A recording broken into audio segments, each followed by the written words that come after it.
Good to see you, Kumar.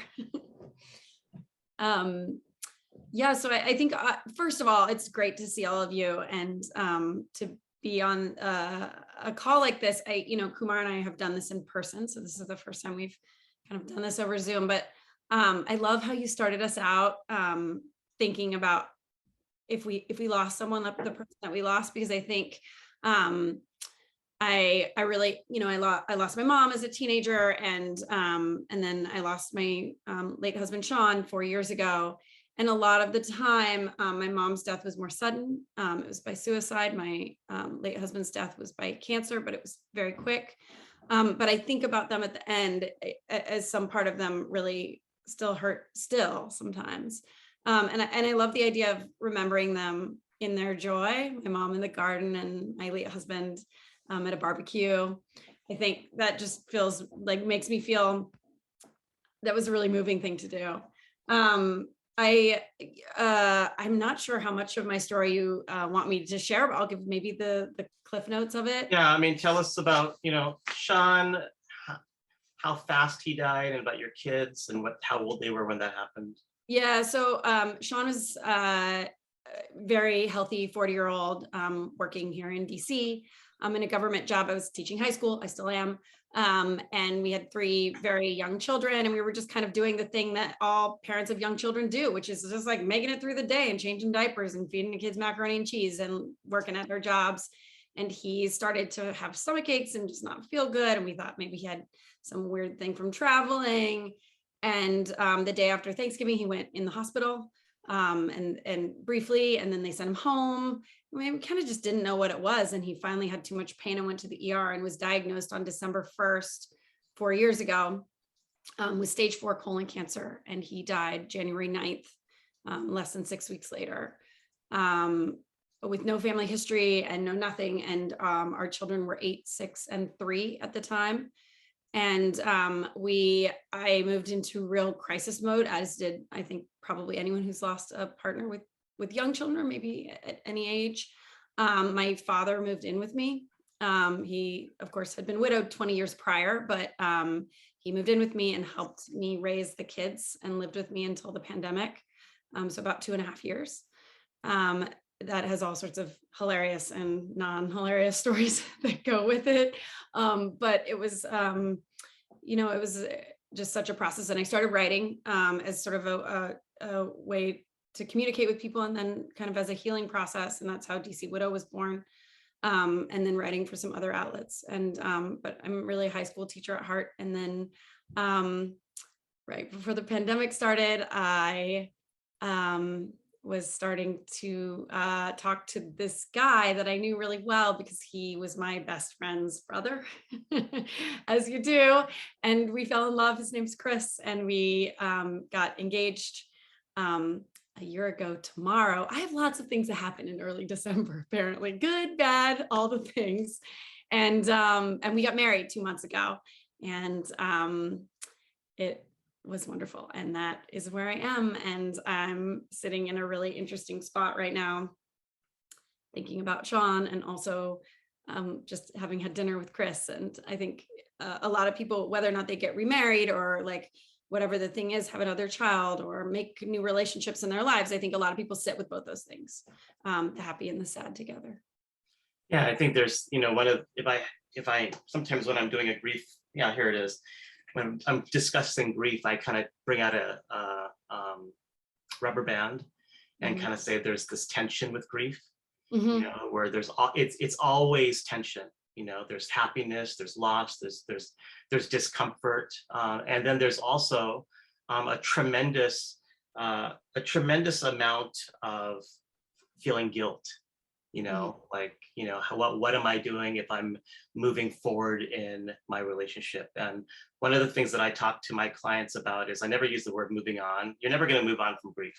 Okay. You're never going to it's not going to disappear. One of the things that people always ask me is, when am I going to feel better? And my answer is, you're never going to feel the way that you once felt. You have just gone through one of the most traumatic experiences of your life. And so there is a tension of feeling, loss, but then also the fact that you're happy.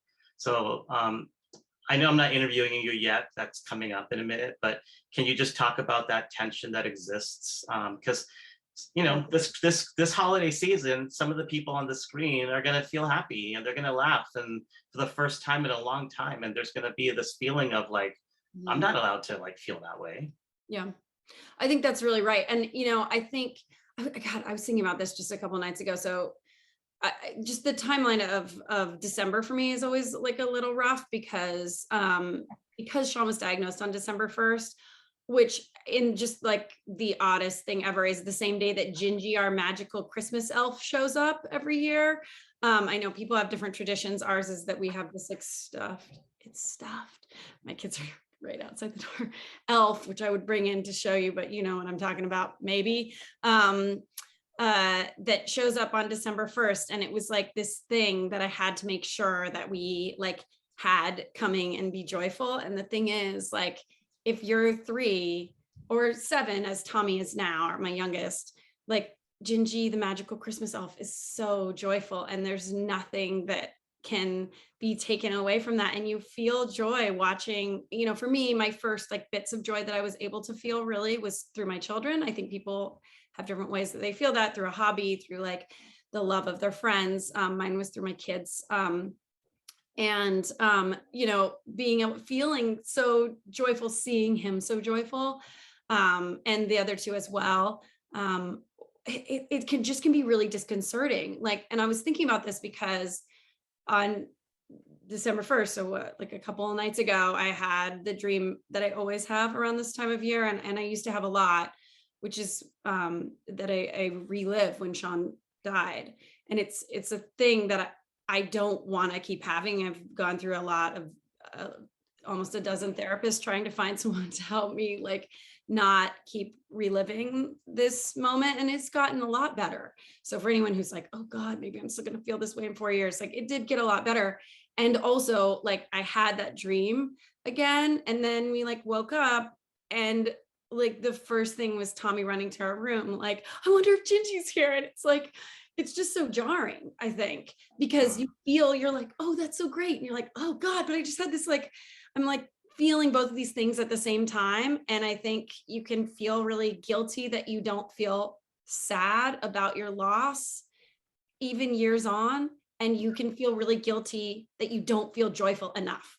And so that's great, like guilt coming from both sides. But I think it's real. Yeah.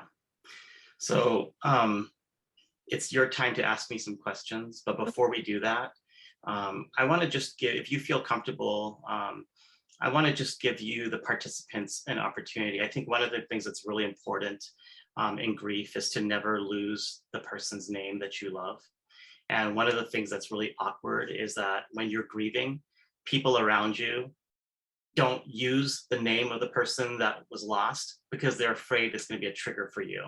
Right. And sometimes what you want is for people to just tell you a really great story that you never heard about your loved one. And you're like, oh, that's awesome. Thanks for telling me that. But people are so, walking in eggshells around you that they care deeply about you, that they don't want to hurt you.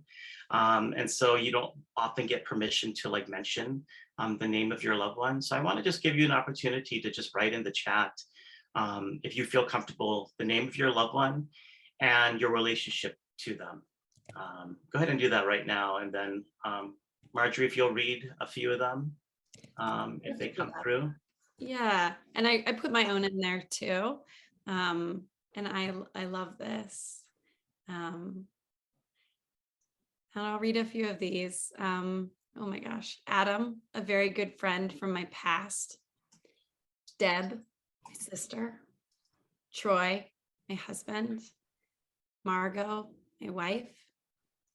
My late husband, Brian. My husband, Mark. My husband, Satish. Ken Boyoko, my dad. My dad, Ken Boyoko. Help me, Kumar. How do you pronounce your uncle's name? Paulus. Paulus, your uncle. Leon, your husband. My 18-year-old son, Aaron. Tyler, husband. Angela, aunt. My husband, Mike. My husband, Matthew. my husband Tristan, one of my best friends, Ben Donker, Alan, my dad, Michael, my husband, my niece, Raisa. Did I say that right, Alexander? Right, Issa. Raisa, thank Thank you. you. Yeah, close enough. Um, I think it's really important too to say people's names. I know that it always felt really powerful for me when I could like tell the story. And I think so much, I think about my writing as I wanted to, because I just wanted to tell my story, because I just wanted to talk about Shawn so much. And like writing was a way I could do it to get people to engage with me in a certain way. And I mean, Kumar, you meet people at all points in time, but especially I think, I know in a lot of your work, when they're either about ready to be grieving or sort of pre-grieving, I'm not exactly sure the term, and also after they've lost someone. And I'm sure that that's just really helpful to use someone's name. I see here my dad, Blake, my mom, Lois, and my sister, Amy, and someone who's, Oh my God. Leanne is sitting here with her friend and she lost her dad, Richard.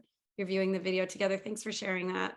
And I just think it's really powerful for people to be able to say the names or even just to write them. I know it meant a lot to me. And I wonder if there's other things other than, we've talked a little bit about some of the work that you've done in grief groups, and how you've sort of helped people through various exercises that they do, such as talking about people, et cetera.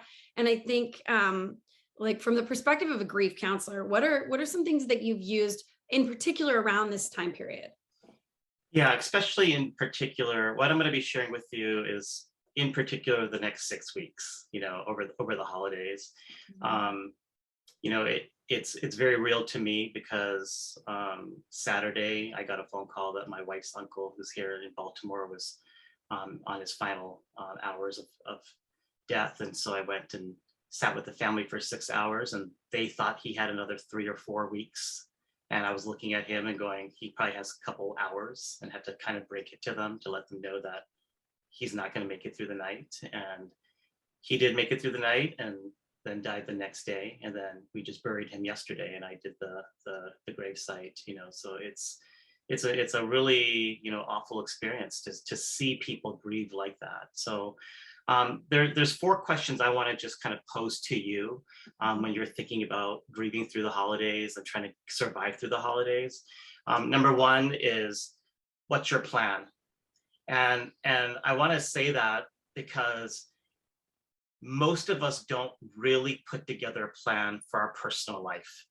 Okay, we're really great at creating vision and mission and goals and strategies at work, and we have point 1 and PowerPoint and all that stuff that what's our strategic plan for work. But there's really just we just get through life for the most part, and my point for that is that 90% of Americans don't have a will. So that alone shows me people don't have a plan. Okay, I mean, it's just, we think it's gonna kind of come. And so the first thing I want to share with you is, what is your plan for Christmas? You have to put a plan in place. Like, okay, I'm going to be invited to 5 holiday parties. I can do 2. I need to make sure that I come up with an escape plan. You never know, especially if grief is very fresh.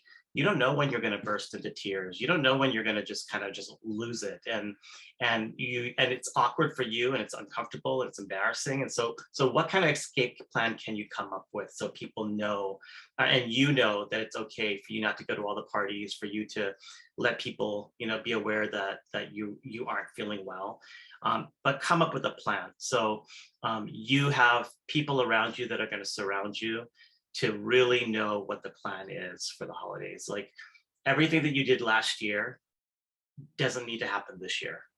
Yeah. Kumar, I wonder if you can elaborate a little bit. How do you tell people that?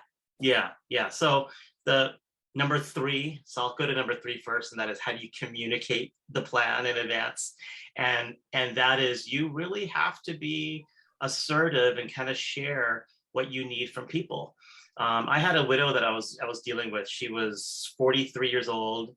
She had 3 kids, and for the last 22 years, she had gone to Colorado with her in-laws every single Christmas with the kids.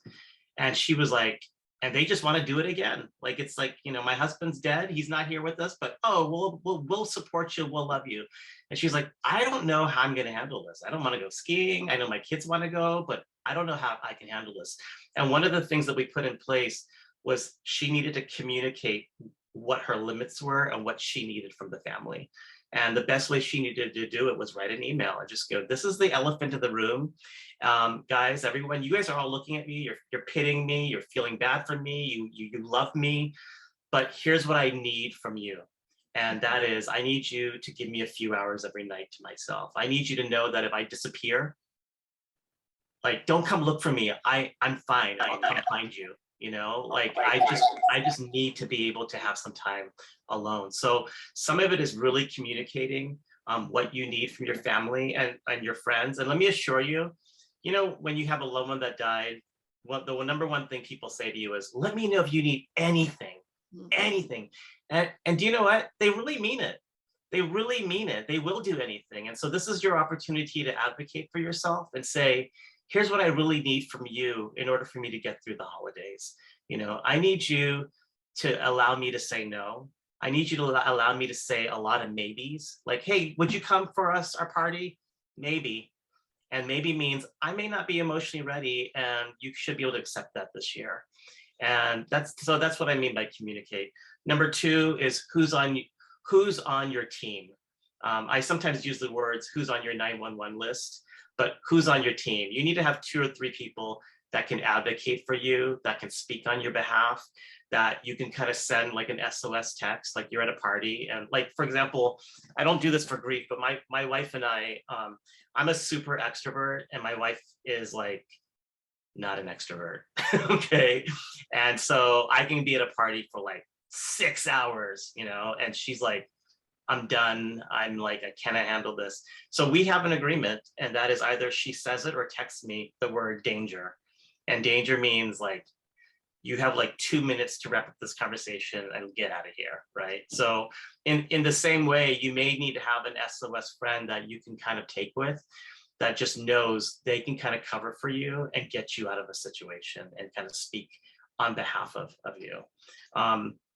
Ask me what my 4th one is. What's your 4th one? Tell me. Okay, good. 4th one is how can you create new traditions?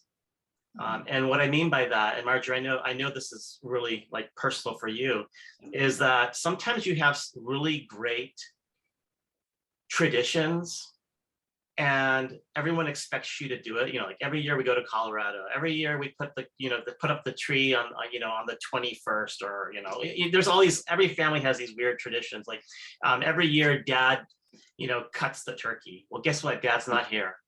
So what are we going to do about that? And it's okay to create new traditions, because it doesn't mean you're forgetting your loved one. What it means is you're recognizing that you have a new alternative or a new reality without the loved one there.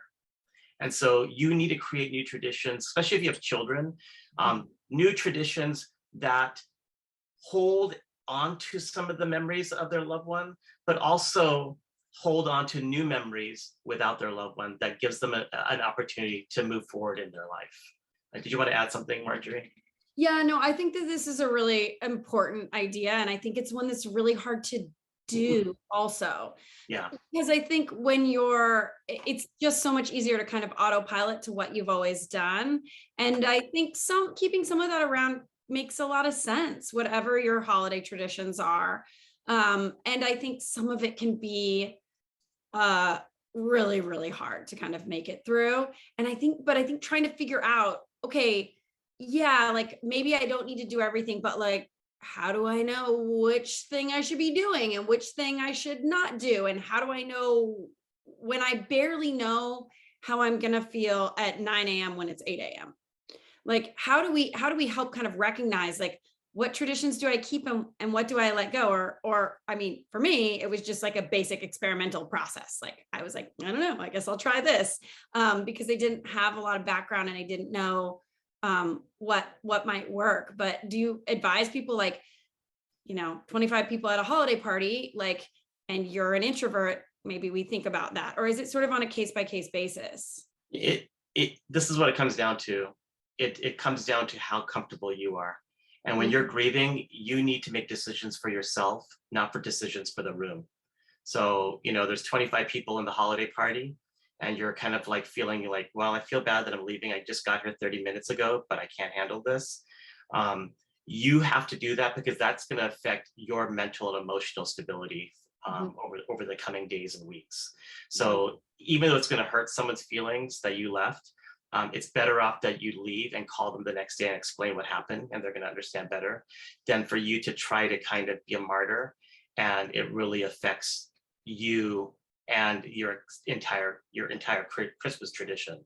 And I think there's a real pressure, especially if you're not an early griever, like in the first couple months, that you should be able to kind of pull it together. And I just know that that's not often the case. Even people who've really gotten to a place where they're not actively grieving at all times, sometimes the holidays or any sort of like significant sort of time period in which the holidays often is that, can bring that up, I think. Yeah, and just to speak on early grievers, we all grieve differently. Some of us grieve like 2 years after the fact. So let me assure you, everyone grieves. It's going to come out. Okay, there's a pocket for it. It's going to come out. But I just had someone ask me like 2 days ago. They said I haven't grieved or cried in 2 years. Like why? And one of the reasons why is because their loved one had Alzheimer's, and they died in their mind 2 years ago when they lost the ability to be their parent. And so, sometimes when they don't die quickly or suddenly, you've had time to kind of work through that grief over that time period, because they're not necessarily the person that you once knew. So sometimes it does kind of come a little bit later after that. Yeah. So let me just recap my 4 questions. Number 1, what's your plan? Number 2, who's on your team? Number 3, how are you going to communicate this in advance? I think that's a huge one, that you have to advocate for yourself. And then number 4, how do you create new traditions, and that you are allowed to create new traditions for your family and for yourself? Absolutely. I love those 4. And I think they're really straightforward too. I think sometimes I especially like the idea of like thinking of all the things you might be asked to do, and physically writing them out on a piece of paper and saying like, okay, but like, what can I handle of this? I know in the last 4 years, I've gotten a lot better about saying no about all sorts of things that I wouldn't have said no to before, because I've figured out kind of the level of what I can handle. But that was a trial and error process too. Yeah. I think really listing them out is a really smart thing. I wonder if, I know that Tyler was maybe going to read out some questions, if we have any questions or comments. Is there any questions, Tyler? Is everyone just quiet? Everyone's pretty quiet right now. Nothing yet. Okay. I mean, we are doing such a great job, Marjorie, that there is no questions to be asked. I mean, right? Like, you're a teacher. Like, this is like amazing. Yeah. Right. I taught on Zoom for an entire year, so I did lots of like, I'll just wait while you want to put things in the chat. Yeah. But it's okay. I mean, I think that thinking about grief and the holidays is like a really personal sort of topic, and sometimes I think we might not even know what our questions are. I mean, I feel like I feel like a lot of the questions that I started asking were not even within the first year or 2 of the deep grief that I felt for Shawn, and certainly with my mom. I mean, I feel like I didn't even really grieve her for real until I lost my husband, Mm-hmm. Yeah. So let me I'm gonna start asking you some questions, if that's okay. And then if people have questions for me or for Marjorie, just go ahead and put them in the chat, and then we'll come to that. So one of the things that I talk to a lot of my clients about is giving them using a couple words. One is advocacy. So you got to advocate for yourself, for what you need, because people can't read your mind. So tell them what you need.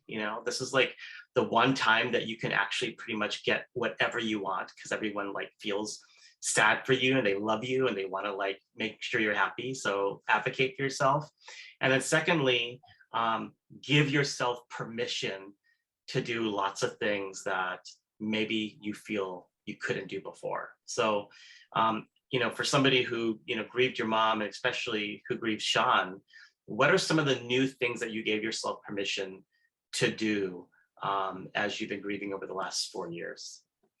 Yeah, I think this is I really thought through this, and I thought about like the different ways in which my grief has really changed.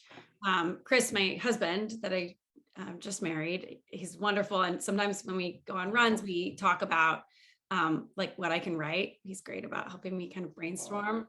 And he was like, I think you should write like a stages of widowhood post. Like, yeah, like the first stage, and like, what's your like theme music, and how do you dress, and like, what's your TV show that you're watching, and like, what are you? And I'm like, is that like making fun of it, or is it? But it's kind of true, because there were such different stages that I went through. And I think that people go through different stages in grieving different people in their life, different stages that they are in the world.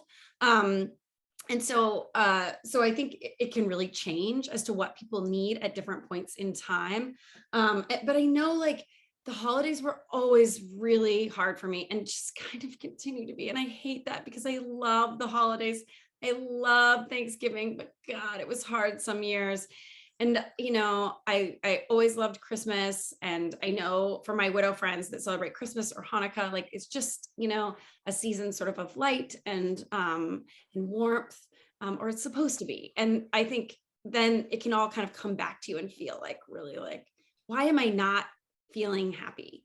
And for me, like one of the things that really struck me, and I know Kumar and I have talked about this, because I did continue to go to my church after Shawn died, and I wasn't totally sure if that was something that I would want to keep doing, to be really honest. But I kept going, and one of the things that I really loved was sort of this idea of Advent, which was, obviously my religious tradition, but I think there's a lot kind of this time period, even if you don't come from a religious tradition or celebrate one, of the idea that yeah, there's like twinkle lights and joy and I don't even know, craziness in every like store window, but also there's like this idea of kind of longing and darkness is also part of the time period, and really kind of embracing that is okay.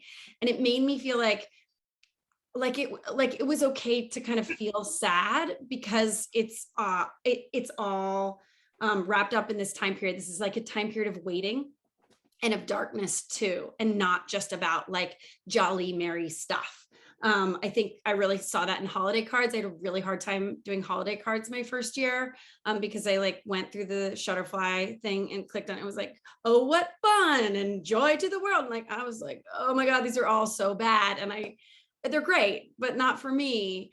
And I told my dad, who was living here at the time, I said, Dad, I just like, what am I supposed to put on a holiday card? And he said, my dad was pretty funny. He like deadpanned from the couch. He was like, how about you just write, it's the holidays? Because then it's like, not like it's always happy. It's just like an announcement. And I was like, I think people know that it's the holidays, Dad. That's a ridiculous card. But he wasn't wrong. Like, I think there's so much screaming at us that we're supposed to be joyful and be happy right now. And I think it can be really, discombobulating or something. There's probably a better word for that. Yeah. I think you when you and I were talking about that, you called it embrace the darkness. Yeah. Which I love, because when we think about the holiday, we think about lights, right? And one of my pet peeves, and please don't be offended. Let me see how many people are on here, because I'm going to see how many people like click off after I say this. But one of my pet peeves with funerals is like, it's almost called like the celebration of life, and I'm like, great, yes, they had a great life, but there has to be a time of mourning and grief. There has to be darkness. Like, you can't enter light until you go through the tunnel of darkness. And so sometimes, we push people through the darkness. Like, even corporate America, it's like, oh, I don't know if you've ever read an HR rules, but they're like, you lost an uncle, 2 days. You lost a grandma, 1 day. If you lost a spouse, 4 days. And then it's like, after those 4 days, they just expect you to be back and bounce back up. And that's not possible. So I think what Marjorie is saying is there is darkness and grief. And for some people, it's going to last a very long time.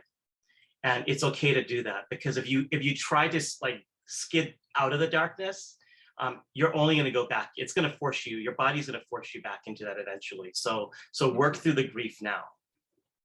Yeah, I agree. And I think, sometimes these holidays or any sort of anniversary for me, it's at the same time, unfortunately, because Shawn's illness, I spent the entire holiday season of 2017 in the hospital. He came out a couple days after New Year's and then died. And, that entire time period for me was just in the hospital, and reliving it the next year was really, really hard.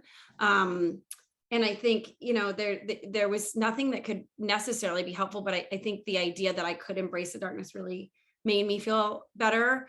I think also, for me, and everyone has like different things that they have a hard time with during this time period. For me, honestly, I had to really embrace what you have said, just again, which is telling me what I need in a very specific way, because I had very young children and I was sort of managing them. My dad is great.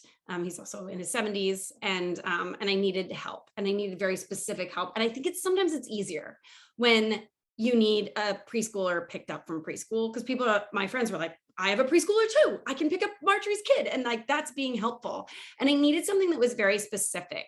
And I think now I'm helping a friend go through some really, really tough grief right now, who doesn't have very young kids, but is still trying to kind of wrap his head around what it all means. And I think it can be harder to kind of say exactly what you need. But I think one of the things is, everyone says in the beginning, like, what can I do for you?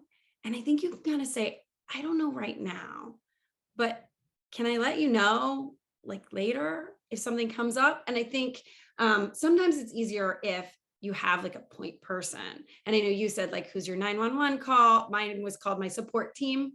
And it was just my two best friends, Becky and Michelle. I married Becky's brother, remember that? It was just them. And I would text them and say like, oh, I just can't figure out how to like address all my holiday cards, or I can't figure out how I'm going to go to this party by myself.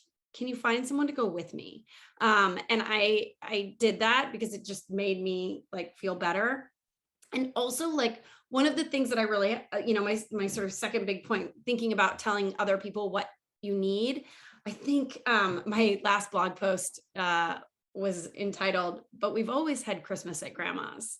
I think my kids in particular were really caught up in like, what was like the tradition, what was the thing that we did, and what we had to keep doing it. And it was the same. And we always had the Christmas party, and dad dressed up like Santa. But it's like, okay, but I'm not going to dress up like who's going to dress up like, should we call the neighbor? Like, maybe we just have the Santa party and Santa doesn't come, but is that not going to work? Should we just maybe do something different? I don't know. And, we sort of worked through that. But I think really telling others what you need, and kind of giving yourself a break to say, I really wish I could be at this thing, but I can't this year. I think is really okay. Marjorie, can I speak on that for a moment? Yeah. Just on telling people what you need. And this is like so important to know. And that is,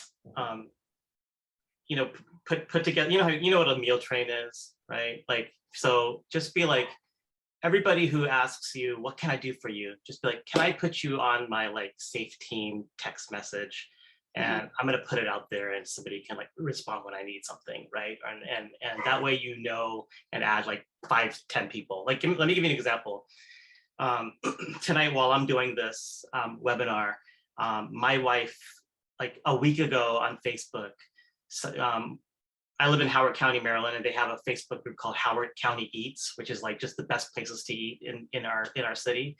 And somebody on Facebook on Howard County Eats wrote, I have a dying family member and I just don't have time to make food and healthy food. Like, do you all just know anybody who or restaurants that I can go to and that just help me? And like a whole group of people, including my wife tonight, like made a meal train for her. And that's something we don't even know.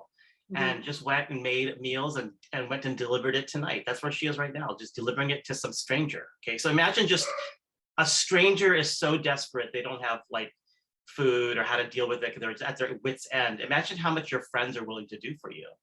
And one of the things I wanted to say, and Marjorie actually gave this to me. I don't know if you remember this, Marjorie, but like, let's say you have young kids in the home. Guess what? They can eat pizza 4 days a week for a couple of months. It's not gonna kill them, okay? Like, you know, like, don't like just be like, oh, I have to be super parent and I need to make sure they get like the food pyramid. Like, I'm a pastor, so I can't say it, but screw the food pyramid, you know, like just do what you need to do to survive. This is survival mode and it's okay. And if you need stuff, text it to your friends and be like, hey, I don't have the energy. I'm in bed right now to make dinner. Can someone like help me with that? And people will do it. Yeah.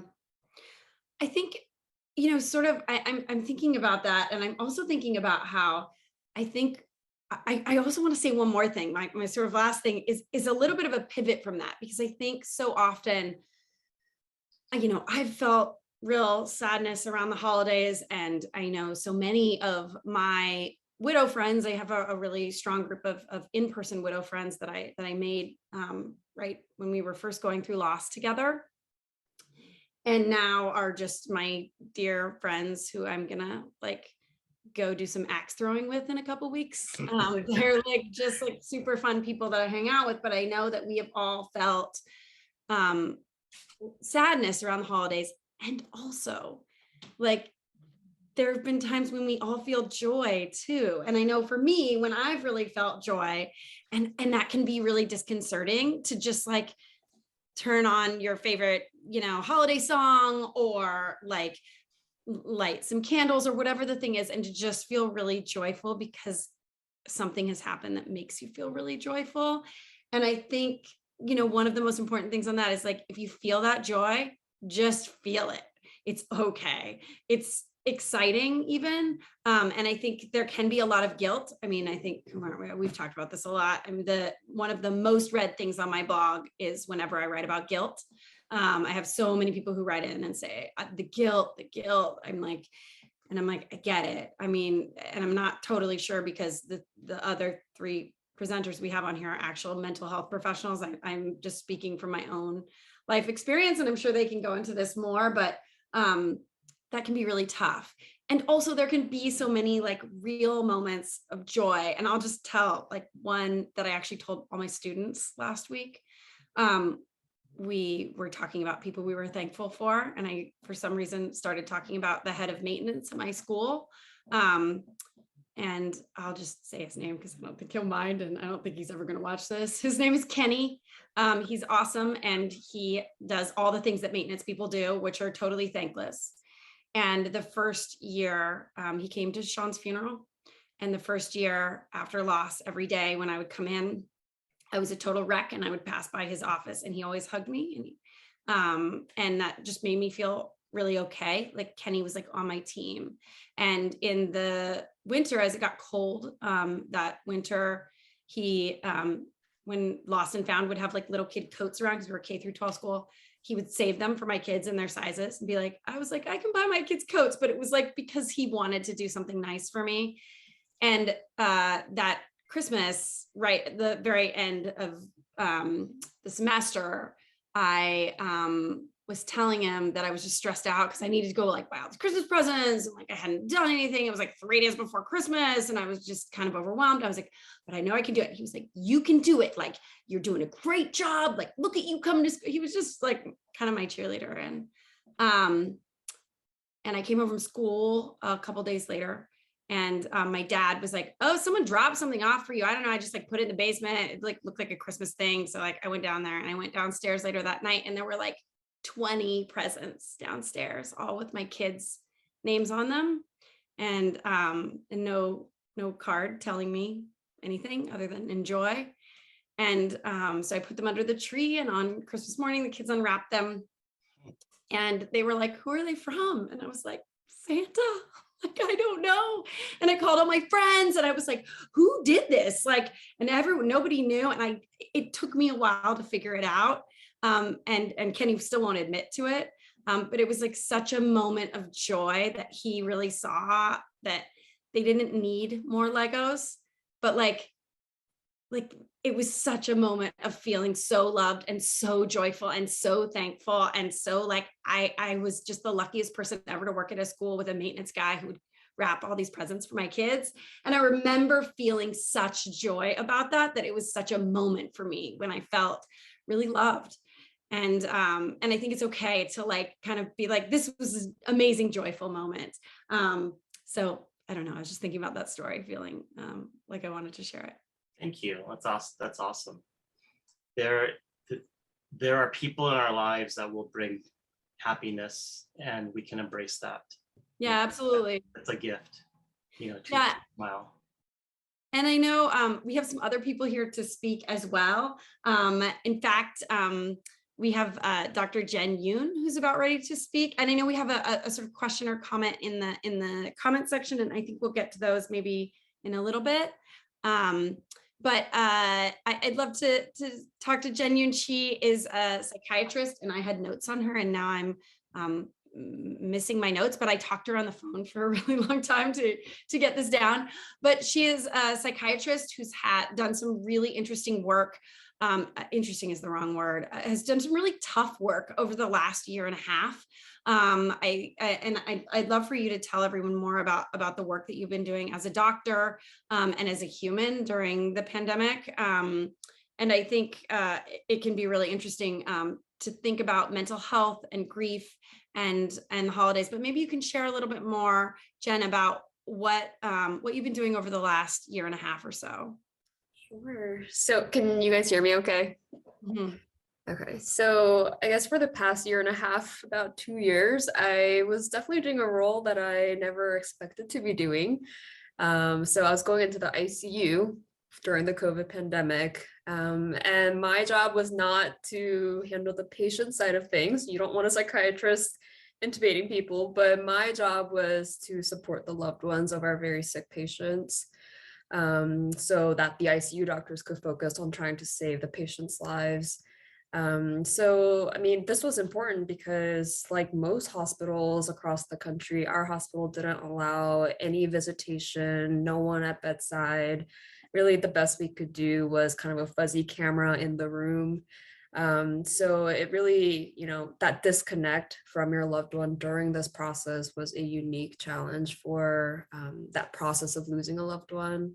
Like you were saying, yes, it called on my skills as a psychiatrist, but really there were a lot of moments where it just needed me to be a human being with the other person. Just being able to share in so many families' grieving processes. And, sometimes it's the family member yelling at me, and that was their way to cope in that moment, or they're in denial about how sick their loved one was. And it's just that huge range of how people cope with acute grief. And really, even if someone was yelling at me, I could never fault them or take it personally. It was just me being able to see that raw emotion in real time, and their reaction was their reaction. So it was very different from what I expected to be doing, but it was very rewarding. Yeah, absolutely. I mean, I know in our phone conversation, you told me really that, and I wrote this down, grief is a normal human response to loss. That felt really powerful to me. And I love the idea. You also said that we need to show ourselves some grace to have unpredictable emotions. Can you elaborate a little bit on that? Yeah. So I think, as a psychiatrist, my job kind of boils down into me judging what's normal emotion and what's not. That kind of boils down to that question. And yes, you can have all these check boxes, and we have our diagnostic books and things, but people just don't fit these neat boxes like the books say. And every situation, every individual, every story is really different. So you really can't expect people to follow some strict uniform guideline of what normal, in big air quotes, what normal grieving is. Mm-hmm. Likewise, it might be helpful if you're the one grieving to remember that to expect that it's going to be unpredictable, that grief is going to have ups and downs. That's there by nature, that it just makes you human, not a machine, to have raw emotions that you can't control. To me, that's that falls in the spectrum of what's normal reaction to grief. Yeah, and I think I love this idea that like we need to show ourselves some grace around that. I think it's again, maybe, you know, one of these themes that I'm just sort of hearing as we go through here, this idea of guilt or feeling bad or feeling this like sense of I'm not doing it right.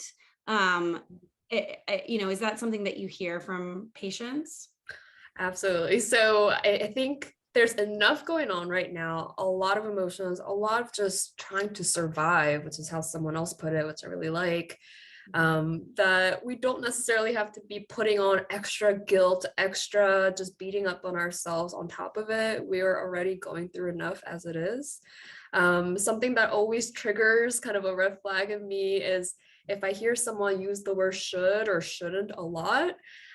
So, you know, it can be, you know, I'm still really blessed, so I should be happy, or it's been a while and I have really good support, I shouldn't be lonely. When I hear the word should, that just triggers in my brain that there's a little bit more behind the statement. You know, these should statements don't necessarily, you know, serve us. They often lead to guilt, on top of that conflicting emotion, and you kind of get on that train of what's wrong with me, or is there something wrong with me? And that certainly is not going to take us in a helpful direction.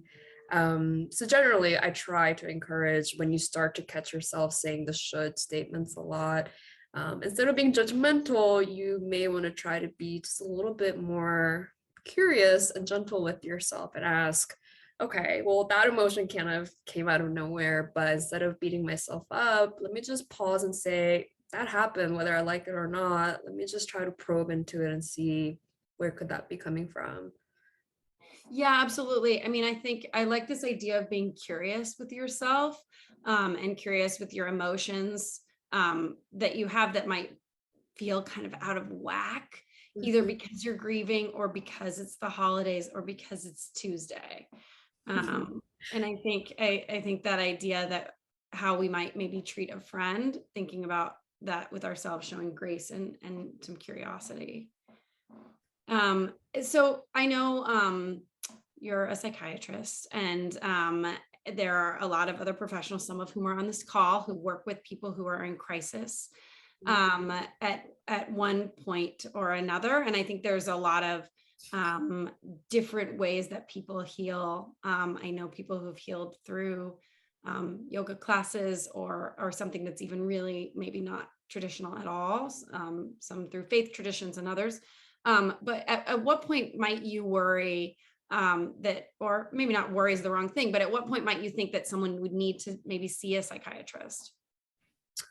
Yeah, so just to put a plug in for psychiatry and mental health as a whole, I feel like a lot of people think that you have to be, you know, meet a certain threshold, or you have to be this way and that way to go see a psychiatrist. And I just want to encourage everyone, you know, you don't have to walk into a doctor's office with the diagnosis in hand. That's why we're there to discuss things with you, to see what makes sense for you, what's normal, what's not for you. So if you're just feeling like you're struggling and just want to have that conversation with someone else, I think that's a good reason enough to come and have an appointment. And if you walk out of there without a prescription in hand, and, you know, the conversation was, you know what, I'm managing things okay. It's not perfect, but it's okay. And here are the things I'm going to keep doing. And here are the things that are, you know, warning signs for me to really look out for. I think it could be helpful. And just like any other medical illness, you know, mental illness also is much easier to treat if you're catching it earlier on, rather than when you're really in that dark hole. So that's kind of my, you know, earlier is better plug. But the people that I would say just really need to be vigilant about seeing a professional. If you already have underlying mental health issues, of course, a loss is going to be a big trigger for depression, anxiety, trauma, substance abuse. So those folks need to be even more vigilant. The other piece, which I know I'm limited on time, but that sense of complicated grief, or some people call it prolonged grief disorder. Some people call it persistent complex bereavement disorder. So these are all just wordy names for the same phenomenon where, you know, when do we say we're crossing into something beyond normal, again, to use air quotes, grief. I don't like to pigeonhole people into, again, these check boxes, but typically what we're thinking about is if it goes beyond a year or so and it's so persistent, unrelenting, really just more days than not that you're having these intense emotions, intense, challenges to just day-to-day functioning, that may start to kind of go into the realm of more of that complicated grief.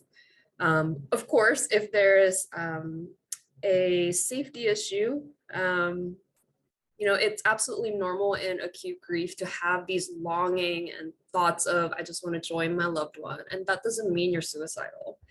But if it gets to a point where you can't stop thinking about it, you're planning it, you're acting on it, of course, that would warrant a mental health professional.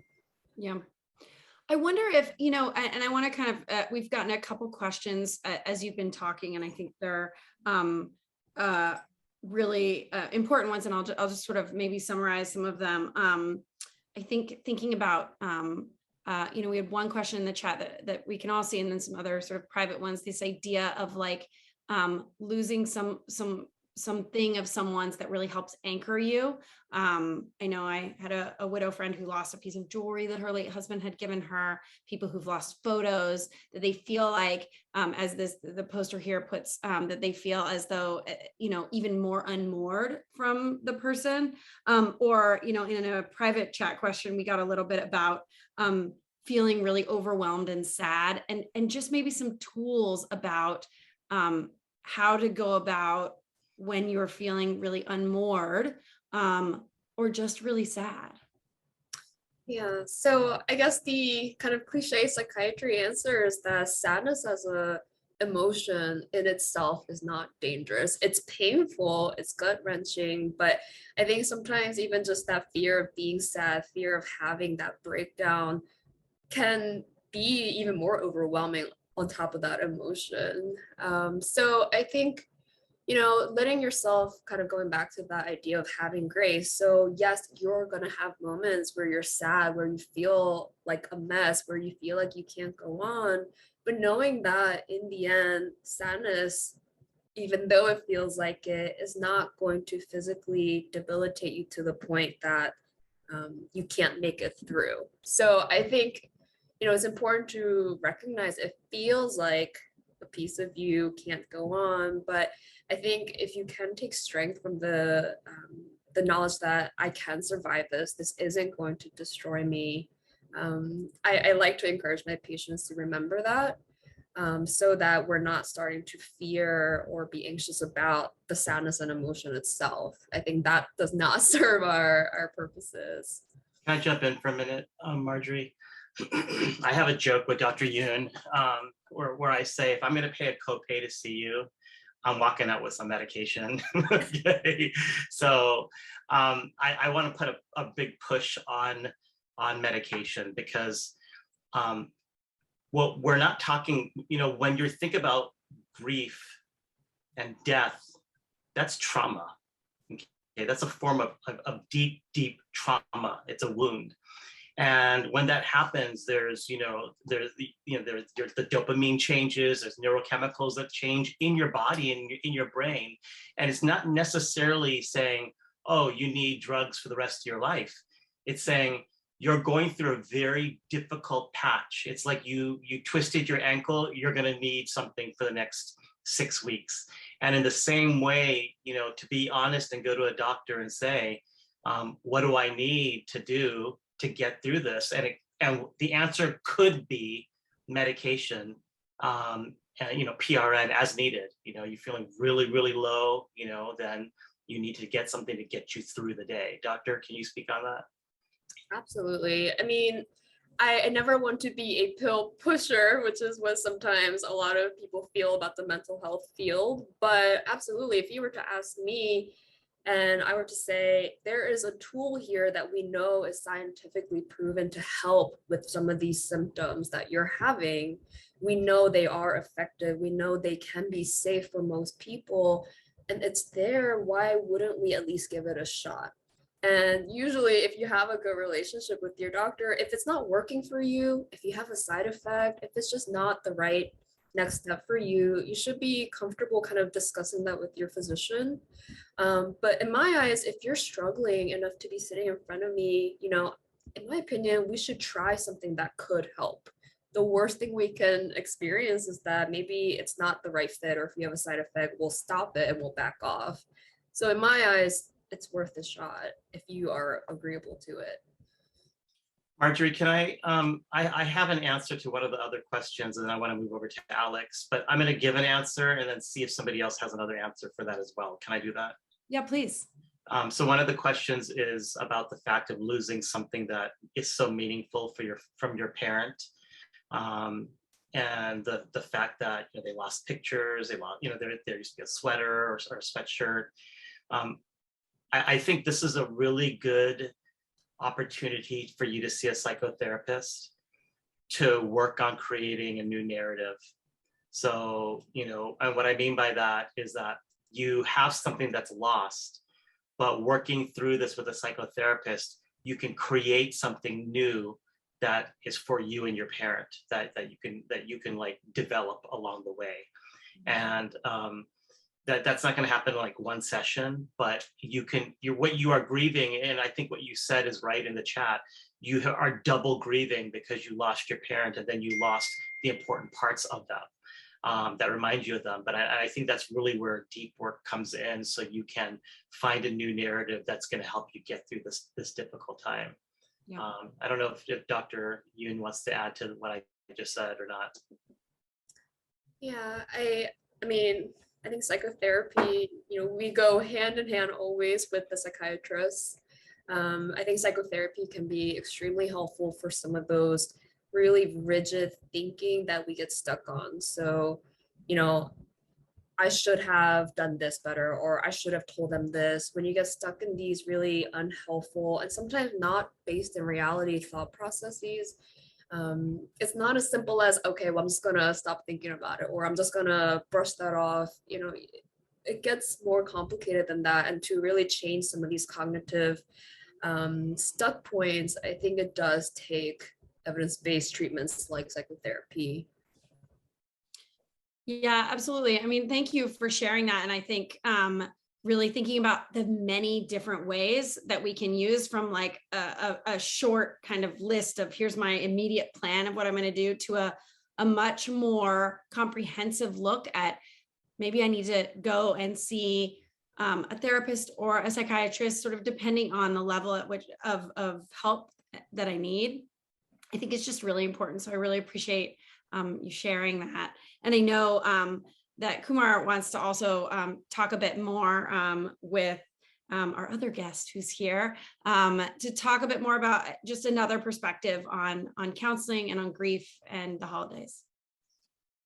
Alex Raspberry with the coolest last name. Welcome. We are glad. Hey, bro, how's it going? Good. Alex is from Atlanta, Georgia, and he and I have worked together for years. Alex, I know I'm kind of moving a little bit more kind of towards a little bit of kind of the spiritual part of things as well, like things to kind of really think through. Tell us from your point of view, especially as a chaplain and bereavement counselor, what are kind of like, I know you have 4 takes that you want to help people get through the season. What's number 1? Yeah, if you don't mind, I'd like to just kind of briefly introduce kind of some of my basis point for thinking about these things, maybe like 45 seconds. When I was young, I think I was right around 10 years of age, I was outside playing with some of my friends, and I heard my dad. He called me in. We lived in this little apartment, and when I came inside the house, I've never heard a wail come from my mother. I've never heard her cry this hard. And she was just hysterically jumping up and down in the hallways, like banging the phone, and couldn't really believe what she was hearing. And I'm sitting there shocked, as if, waiting for somebody to explain to me what's happening. My dad tells me to go pack your clothes, we're leaving tonight. And I'm asking what's happening, and I just found out that my mom's dad, my grandfather, passed away. He had a heart attack in the basement of his house. And so I remembered that day. And then fast forward years later, when I'm practically grown at this point. My dad's mom, she passes away, and while I'm there at the funeral, I'm watching my dad mourn his mother, and it hurt me to watch him mourn his own mom. And I don't know what happened at that point, but maybe I was teaching myself how to deal with this type of emotion or how to deal with death. And I can remember after my mom losing her dad, every year, December the 23rd, we'd be, in high spirits for the Christmas break, and every moment she'd be vacuuming and she'd just break down and cry like it was clockwork. I could see it coming every December the 23rd because that was her father's birthday. And then so one of the things that has really helped me cope in thinking about those stories is having visual conversations. And what I mean by that is it's been helpful for me to just visualize my loved one, my dad in this case, and just have a quick conversation with him as if he's right there. It has helped me so much. You'll be surprised some of the internal response that your emotion would have to that. Maybe it's just a quick question. How are you doing? I can remember his mannerisms. When he would be thinking about something, he'd do this little thing with his nose and breath. And for me to remember that and see that in the conversation as if I'm speaking to him, has helped me to cope with that. Alex, yes. Before you go to your next point, I wanted to just say I had an 85-year-old widow. She had been married to her wife for only, I think, 12 years. And it was like the weirdest thing. I'd never heard of it before. But she says, like, anytime that she has a question that she wants her wife to give her an answer to, she goes to the computer, opens up a Word document, and then just starts writing about what her spouse would say back to her. And she's like, I know it's not my wife. I know it's not. I'm not trying to bring a medium. I'm not trying to bring a spirit. I'm just trying to do something what I think would help me, what she would say to me. And she said sometimes she writes 10, 11 pages in one full sitting. And it's so helpful for her to kind of get into the mind of what her loved one would say to her. Absolutely. That goes to my second point, which I've kind of termed this as the school of reflection. Ask yourself, what are your loved ones teaching you now? Not to go biblical here, I'll refrain from that, but I just kind of wanted to point out something. The scripture talks about there's a cloud of witnesses. These witnesses are the ones that have already passed on or who are watching us now. But what are they doing? Just watching? For me, it's helpful to understand that they are teaching you something now. You've had this great journey with them before they passed. And when you find yourself getting emotional, you find yourself getting sad, when you find yourself thinking about them, if you can just for that one quick moment before you grieve, and grieving is perfectly fine, but in that quick moment, just ask yourself the question: why am I having this memory for? What are they trying to teach me now? How are they teaching me to live without them now? Is there something that they're perhaps trying to show me? One of the movies that kind of speaks to this. I'm a huge movie buff. Was it the Butterfly Effect? Not the Butterfly Effect. What was that one movie? He lost his wife, and he kept seeing these signs. And long story short, he ends up going to this village way out in a remote part of the world. And she had gone there on a photography trip, and found out that she had actually had his child there. So the question is, what are they trying to teach you all? What are they trying to teach us now? My auntie, which is my wife's aunt, she had a daughter and a son. She lost both of them 6 years apart at the same time, the last week of their high school year. And she was one of I consider her a niece. And there's so many times, every time I walk into my auntie's house, I see a picture of her there with her boyfriend she was going to prom with. And I'll just give her a quick wink, smile, and think to myself, what would you tell me now about me? You always call me Uncle Alex and Uncle Al. She looked up to me, but what would you teach me now about life? So asking that question, reflecting on that, and you'll be surprised, Kumar, going back to your statement right before that second point, kind of answers the question that was asked in the chat room about losing pictures or something that was precious to them. You'll be surprised in asking the question. Maybe you don't even open up a Word doc, but just speaking out loud, saying, "Hey, I really wish you could help me to find this." The stories, I'm sure, as a chaplain, you and I have some crazy stories, but the stories that you hear about people in doing that, and some of the things that happen, it's the mystery of life. It's the mystery of life, and some things that were actually retrieved and found and brought back to them. Alex, I was just going to say, for me tonight, that's like the most profound point for me, because it's like, let's say someone dies at 40 years old. The way that we have kind of been told or taught in our culture is they're dead, they're gone, they have no more contribution to our life. It's over. Mm-hmm. And what you're saying and you're reframing is, they gave us 40 years of lessons to learn for the next portion of our life, right? So they're not dead and gone, they are still contributing to who we are and the future decisions that we make. Absolutely. Yeah. Absolutely. Pastor Miles wrote one of his books that he wrote before he died. He wrote, one of the richest places in the entire world is the graveyard. And he calls it one of the richest places in the entire world because there were so much ideas that were never brought to pass, so many inventions that were never brought to pass. But think about that on the flip side. Think about how much wisdom that person gave to us while they were here with us. Think about how much joy they gave to us while they were here with us. Think about how many words and knowledge they gave to us while we were here with us. Some of us, such as Marjorie, has been writing books and blogs. How much wisdom have they given to us?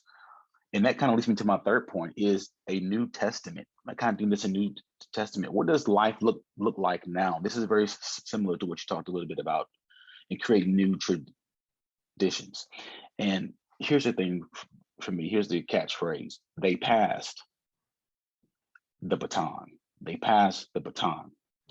They passed. It was the baton, though. So this is a New Testament, right? So what does life look like now? You have permission, if you will, to live a whole new life full of grace, full of joy, full of new mistakes, new ideas, things that you never dreamed of, right? And it's not that you don't have to feel guilty in thinking that you're doing this without them. Again, it's about them saying yes to you. It's about them staying with you and teaching and actually, as I said earlier, not leaving you. And so what does life look like now? And going back to my story and watching my dad mourn his mom. My dad passed 8 years after that funeral. And so, if you will, I'm looking at this gap here, right? These 8 years at that moment, I didn't know he had 8 years left. But now sitting in the seat that I'm sitting in now, man, what could he have done differently in 8 years? How much more of an impact on life could he have made? As fragile as it is to say this, we're all going to the same place. But here's the reality of it, though. In this New Testament that you have, after losing your loved one, what are you going to do before you get there? You have a new lease on life. Life is brand new. It looks difficult. It is difficult. There's things you're not going to get right, and that's okay. But you still have a responsibility, not to the person that passed away, because they're not passed if you believe they're still with you, but you have responsibility to yourself to take those lessons that they taught you and put those into action and create a new life. And then last I want to talk about is name it because it matters. Name it because it matters. You talked a little bit earlier about saying the person's name and never letting that name die. And that's very important. I really believe in leaving legacies. So one thing that I definitely want to touch on really fast, you kind of opened this up, Kumar, about having a plan. And I will say in that plan, please make sure that you all have life insurance. that's the first part of the legacy, right? And I used to sell life insurance. I don't have my license now, so I'm not trying to sell y'all anything. But please make sure that you purchase some life insurance, because as some of us on this call know, it can be very difficult moving forward without it. So please do that. Secondly, when I say name it, it matters. What type of a legacy are we going to leave for them? Put something in their name. It doesn't have to be anything big. And, let's just say somebody's name is Paul. Paul's Thanksgiving memorial. Every Thanksgiving, in Paul's memory, you all are giving away, 10, 15 turkeys to the first family. What can you all do to make sure that name stays alive? What did Paul enjoy doing that you can put his name on? Or what did Susan enjoy doing that you can put her name on? That we can ensure that those names are alive every single moment, and that legacy reminds people what they lived for, and they pass that baton on to you, and that you are doing some more creative things with that as well too. So those are the 4 points. I don't want to go over time, but be more than happy to elaborate a little bit more if you get any more questions. But those are my 4 points that I definitely want to speak with you all tonight. Alex, the name it matters, and I think the point is, like, you may not donate 5,000 turkeys, but even if your family did 15 turkeys, right? Absolutely. That you're doing it because you're doing it as a love expression for your loved one, and we can make that happen, right? So thank you so much. That's really, really absolutely great. Can you all listen to Alex all day long? I can. I'm mesmerized. So, Tyler, are there any other questions that have come in? Just had one. One sec. Oh, no. No. So there's just two things that, as we've been talking about, that I've kind of just thought about that I want to just kind of share, and then we'll have a closing together. One is that we had 69 people register for this, and I register for every webinar and I never show up to half of them, so I knew we'd get a third of them, so I'm happy that you're here. But out of the 69, and as I'm just looking at the screen, 90% of the participants were women, and it just brings me to if you Google it, I think it's an Atlantic article. It's called "How Men Grieve," and I will add the ending to it. It's called "Poorly." Okay, so men grieve just as much as women grieve. They just don't know that they can grieve, and so in bereavement circles, we have a joke. I'm looking at the men, and I think I know most of the men, so they won't be offended by. Milton, do you love me? Perfect. Okay. So there's a joke that we say behind your back, and that is, women grieve, men replace. Okay. So it's and you always hear that, oh, a man was divorced. I mean, he was a widow for 6 months when he got married, it's how come? And part of it is because, men don't really know how to grieve. So I would really highly encourage you to if you know men who are grieving, to really encourage them to pick up some information, attend a grief group, virtual grief group, because it's going to make them a better person, better parent, better citizen. The second thing I wanted to just mention, and I think it was the conversation that Dr. Yoon was having, that same 85-year-old woman, one of my clients, I think she had a crush on me, but I mean, how can you not, right? So she once during group, she was so cute. She was like, I just read this study, and I've been looking for the study and I haven't found it, but she said, I've read this study that grieving people need to be hugged for 45 seconds. And I was like, okay, do you know how long 45 seconds is? When you were actually hugging somebody. So I was like, all right, let's do it, And so And then for like the next year, like as I ended my grief sessions, I would be like, okay, I'm hugging at the door. And everyone would come and we'd hug each other for 45 seconds. And I share that with you because human touch is so important.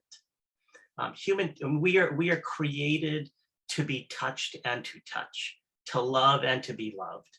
And whether it's your spouse or uncle or friend, there's something healing about physical touch and hugging. And so I just really, really endorse and support that idea that, you know, you find somebody to hug and embrace and show them and love them, because it'll make you feel better as well.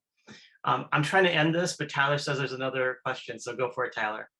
Well, we just had another question come in, and they're asking, what if others are concerned that you aren't showing enough grief after the passing of my father end of September? Yeah, I can actually, I think this is an interesting one. I think there's a real expectation about how people who are grieving look and act in a certain way. But I would say one of the most interesting things that I heard, and I heard this actually at something that Kumar and I did together. It was the head of the Went Center said this to me, which was, I said, oh, you know, afterwards, everyone was like, oh, are your children in therapy? Like a week after my late husband had died. And I was like, I don't like, how do I find a therapist? Like, you know, and I did.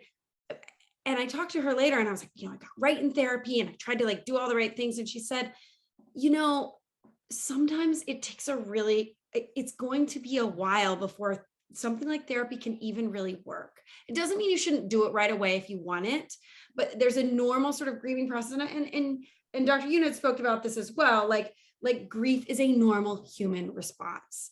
And there's no right way to do it, whether you're grieving too much or too little, or right away or 6 months later, that often these patterns don't follow what they look like in movies. And I think, you know, a response to that is that grief is really individual and really different. And I think, you know, in here, there's been a lot here about like the way that we should be. I loved, Jen, what you said there about like this should have feelings, but instead trying to replace it with curiosity and grace to yourself, and maybe even to the people who are being overly concerned about you. Because I do think that is something that we can struggle with as well. I don't know, Kumar, if you want to say something too. No, I agree. I think that, you know, grief is going to come out. It's just going to come out. It may come out in a big hose, or it's going to come out dripping in different places. It's going to come out in poor behavior, you know, whether it's alcohol abuse or your anger. It's going to come out. Okay, let me just assure you of that. But like I said, I think the other piece, Marjorie, that we have to also remember is that grief is also cultural. Mm-hmm. And so we all grieve differently based on our culture as well. And I don't even mean just ethnic culture, but also just the parts of America that we live in. You know, some people are stoic, some people come from, you know, German roots, and they're kind of hold it together, and they take their grief out by, I don't know, cutting trees or whatever German people do. You know, like that's like we all do it differently. So that's something that you have to just be aware of, like that there is no rule book for grief, and however you're doing grief is probably the right way that you should be doing it, and trusting yourself that way as well. In the next couple of minutes as we have together, I just want to ask you if you wouldn't mind just putting in the chat just one or two things that you're going to walk away with tonight. You know, was there a sentence, was there a word, was there an action plan that you think was helpful that you're going to walk away with? And then I want to kind of end us with just a benediction if I can.